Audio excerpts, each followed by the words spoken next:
आज आपली मुलं आपल्याला विचारतायत की बाबा, समाजात इतकी वाईट लोक आहेत, यांच्यापासून वाचवणारा कोणीच नाही का? मी म्हटलं नाही बेटा, तसं नाही आहे.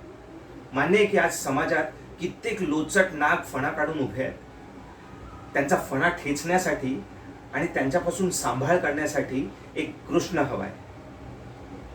आज कित्येक द्रौपदींचे खुलेआम वस्त्रहरण होत आहेत. त्यांना वाचवण्यासाठी एक कृष्ण हवाय.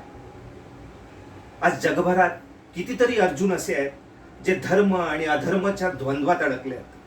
त्यांना बाहेर काढण्यासाठी एक कृष्ण हवाय.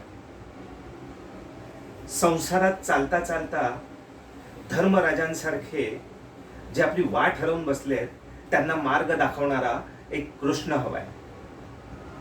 आज मैत्रीच्या घोळक्यात खरी मैत्री लोक विसरून बसले आहेत. आम्हाला सुदाम्यासारखी समजून मिठी मारणारा एक कृष्ण हवाय. आम्हाला सुदामा समजून मिठीत घेणारा एक कृष्ण हवाय. राधे संगे बासरी आळवणारा कान्हा तो, राधे संगे बासरी आळवणारा कान्हा तो, सोबत मीरेचेही प्रेम जपणारा, सोबत मीरेचेही प्रेम जपणारा असा एक कृष्ण हवाय. आणि अधर्मी विचारांचा विनाश करण्यासाठी ज्यांनी जन्म घेतलाय तो एक कृष्णाचा अवतार हवाय. ज्यांनी जन्म घेतलाय तो एक कृष्णाचा अवतार हवाय.